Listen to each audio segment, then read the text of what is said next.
या बातमीपत्राचे प्रमुख प्रायोजक प्लॅटिनम मॉल इंद्रधनु सोलापूर। सोलापुरातील सर्वात प्रतिष्ठित इंद्रधनु सोसायटीचा नवीन भव्य कमर्शियल प्रोजेक्ट आता रेल्वे स्टेशनच्या अगदी शेजारी शहराच्या मध्यवर्ती ठिकाणी।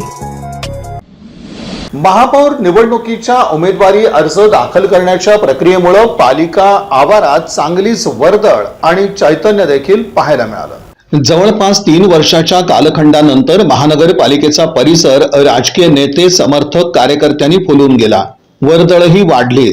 महापौर उपमहापौर पदाच्या निवड प्रक्रियेनिमित्त सोमवारी इंद्रभवनचं आवार गर्दीनं गजबजलं। पालिका निवडणुका सातत्यानं लांबणीवर पडल्यामुळं पालिका आयुक्त डॉक्टर सचिन ओंबासे हे प्रशासक म्हणून काम पाहत होते। पदाची मुदत संपल्यामुळं नगरसेवक महानगरपालिकेकडे फिरकत सुद्धा नव्हते। मात्र निवडणुकीनंतरच्या महापौर आणि इतर महत्वाच्या पदाच्या निवड प्रक्रियेच्या निमित्तानं विविध पक्षांचे नगरसेवक, पुढारी, पक्षाचे अध्यक्ष, पदाधिकारी आणि कार्यकर्त्यांचा गोतावळा तसंच समर्थकांची मांदियाळी पालिका परिसरात सोमवारी पाहावयास मिळाली।